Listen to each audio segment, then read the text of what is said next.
I've contracted a case of the man flu. It's the white man flu. The white man flu where I can't actually leave the bed for more than 20 minutes. This is my 4th time trying to record this video. What the fuck? What the fuck am I doing? What the actual fuck? This is the funny thing about this stuff. I don't care about the drama. I just care about the situation itself. It's just so fascinating. Internet drama is just so like fascinating to me. I like views. I like views. 600 views. Yes, please. Colin banger. After I made that last video, I've been seeing a lot of videos on my For You page of Tyler singing. Singing, okay, because let's be real, Tyler doesn't really have that much artistic talent. I've been seeing a lot of videos criticizing Tyler the Catastrophe singing. Tyler Catastrophe can't sing, and this is not coming from a place of malice or annoyance or hatred or like lolcow farming. This is coming from a pretty like baseline unbiased observation. Whoever taught Tyler Catastrophe to sing should be put in jail. I've been performing since I was 10, and in 2019 I was actually a semi-professional vocalist.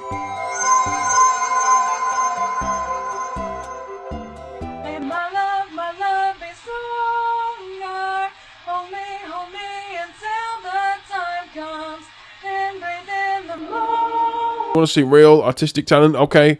You want to see real artistic talent? This is real artistic talent. Okay. This is real artistic talent. You don't know what artistic. This is what a true musical gift sounds like, Tyler. You got no idea. Okay. In my last episode of Tyler the Catastrophe anime, I neglected to watch the most important video. Whether it's on purpose or not on purpose, I'll let you decide that. Maybe I just want to milk this for as far as it goes. The video is very fascinating to me because it's an apology video, okay? It's an apology video. He just like sits here for 9 minutes addressing the shit nobody gives a fuck about. This video is probably going to be the full 10 minutes because doing a part 2 feels really scummy. But if you could please bear with me and stay to the end, I have a lot to say, and there's a lot you need to know, and apologies that need to be made. And I need to just lay it all out on the table all at once. Because for the past month and a half, almost 2 months now, has been a non-stop panic for me. Because when this all started, and it was just people misinterpreting a video about a crush on a guy in a band, assuming a lot of things that were not true, or just straight up calling me cringe and ugly, a lot of the advice I was getting was just to keep posting confidently and show them they're not getting to you. And Tyler spends the first like minute and a half just talking about nonsense.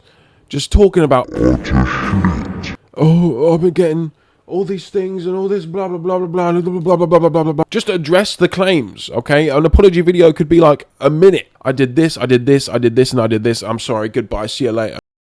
That's all it needs to be. It doesn't need to be this. Oh, sorry, God, did this. The internet has a short attention span, and I followed that advice. And when the death threat started, I think we all greatly underestimated just how far some people were going to go in order to hurt me and the people I care about. I also really love this, the fact that in most apology videos, the creator will address the death threats, okay? I'm addressing the death threats. It's the internet in 2026, okay? There's a lot of crazy motherfuckers out there. Should you be getting death threats at all? No. I could tweet out, like, I don't like mild cheddar, and someone could just be like, bro, just kill yourself. My family, my friends, anyone and everyone who has ever interacted with or supported me in any way. And by the time I realized what was happening, it was every second of every day, and I didn't know what the fuck to do. And in trying to put out any fire I could reach, you turn off your phone. And you go outside. If social media is that threatening to you and is that scary for you, just delete it. Just delete it. I get it that your business might run on social media, but is it really worth the sacrifice of all of your mental health and mental well-being? I made a lot more mistakes, and every time I thought it was going to be okay, something else happened. And because I have a lot of commitments keeping me online, the GoFundMe orders I need to finish, I could not step away. So I wound up in this awful spiral, barely eating, barely sleeping. So I completely checked out for a day or two. I really like this somber tone. This is like really somber. Oh, I checked out for a day or two. I can do it. Just put like a story out being like, hey guys, I'm struggling. I'm going to be away for a little bit. I apologize on the delay on orders or whatever. And just go for a few days. Just leave for a few days. Trying to just let myself catch up. And if you don't mind, I would like very much to try again. So, firstly, I do not refer to myself as Two-Spirit. I have mistakenly done so in the past, in 2023, I think, in a video I honestly thought I deleted, because I realized right after I posted the video that I fucked up. So I don't know about the video that he's talking about or referencing to. I don't know the video that he's talking about where he's called himself Two-Spirited, but I do know that that's the worst deflection I've ever seen in my entire life. Yeah, guys, I posted this video, and I knew it was fucked up as soon as I posted it. That's why I left it up for 3 years. How do you forget that you haven't deleted a video? Did you post a video, go, oh my god, that's so fucked up? And then just, what? ADHD brain. And when I made a more recent video about the differences between my own beadwork and the beadwork done by other native and indigenous peoples around me, ended up unearthing that old video that I had already self-corrected and again thought I had deleted. With everything else going on, I panicked. I ended up making another video that I did not think through. The words that I ended up saying were entirely wrong, and my exhaustion and overwhelm in the moment does not excuse it. I fucked up, and I am genuinely sorry. 2 minutes and 14 seconds in, and we hear the first sorry. This is great, guys. This is so great. I still always refer to PewDiePie's apology video as like just the gold standard. Hello? It was something that I said in the heat of the moment. It just sort of slipped out. I'm not gonna make any excuses. I'm disappointed in myself. I'm just an idiot. I'm really sorry. Thank you for watching. Taste it! Just turning on my camera being like, guys, I fucked up. This is cringe of me. I can do better, and I'll do better in the future. Okay, bye. I promise I am just as upset with myself as anyone else was, and I have been corrected, but I knew that I could not address it until I had dealt with more of the mental stuff. I promise the delay was not me trying to avoid accountability, it was just me trying to avoid another mistake. I have never meant any disrespect to the native and indigenous communities. I just picked all the wrong words, and I am so fucking sorry. I got to commend Tyler on this video, though. I've said this before. Okay, I said this before. It's difficult to put yourself out on social media and be confident on social media. Again, it just doesn't need to be 9 minutes. My second point, when it comes to the Wilbur and Shovel situation.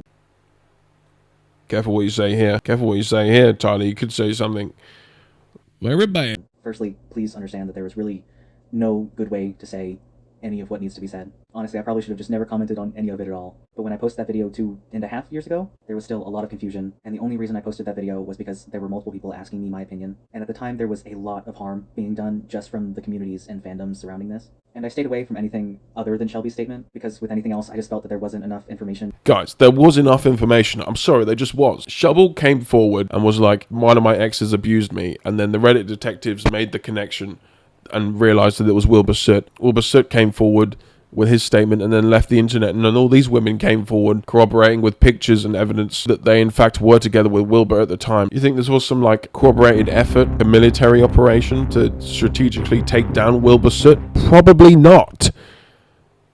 Probably not. Let's corroborate that story. Let's read Wilbur Soot's statement. In the past week, a series of allegations have been made over my conduct from an ex-girlfriend. I want to emphasize that although I feel it fair to offer my perspective, this person's feelings are completely valid. I have taken my time sharing this statement as I wanted to protest and respond respectfully with the hope to gain deeper understanding of the situation. During our relationship's final months, I regrettably became sluggish, disrespectful, and selfish. These actions caused a lot of pain to my ex-girlfriend, and I since sought therapy to address these behaviors, making significant lifestyle changes to rectify my past behaviors. I have come to realize how much my past behavior hurt this person, but I truly, compassionately believe I have made great strides from the person I once was, and hope I can continue to grow and improve on this trajectory. It's very like corporatized. Do you know what I mean? It's very like corporatized. He said that there wasn't enough information. There's literally Wilbur Soot's admission of guilt. What other information do you need? Wilbur said, hey guys, I did the thing, and you're like, it's just not enough information. It's not enough information. And a lot of conflicting information that I didn't fully understand and didn't want to speak on because I didn't understand it. And because I saw a lot of people treating Wilbur's statement as an admission of guilt, when to me it did seem genuine, and like he honestly didn't understand the extent of the harm he had done and was doing therapy and stuff to be better in the future. Doing better and going to therapy to address those things is great. That's really great. That's good. But that doesn't free you from the consequences of those actions. If people have heard of you abusing women in the past and they're not comfortable enough supporting you now, that's a completely valid reason. It just is completely valid. If they want to call you a creepo, that's just the consequences of those actions. I felt very strongly about the way it was being treated from an outside perspective, and I saw a lot of uninvolved people getting hurt. And while my intention with that video was to reduce harm, I wound up letting my own perspective and interpretation kind of take over the video. Things that got left out, things that didn't need to be left in, things that should have been said very differently, and honestly, I should have just left it alone. So, what is Tyler the Catastrophe up to now? What are they doing on other social medias? On his Instagram, he basically just said, I'm leaving for a bit, I'm still working on orders, and those orders will be out soon. And that was about the end of it. I'm not going to watch the rest of the apology video because, like I said, I'm very uninformed. I don't want to make statements or say words about things that I just don't know much about. Thank you all very much for watching. 45 subscribers is not a lot, okay? But in a week, for me, that's insane because it shows me that people care about my content, and all of the nice comments really help. all the encouraging comments. I put a lot of time and effort into these videos, and it means a lot that the videos are being appreciated. Have her suck my dick, put my dick in her ass,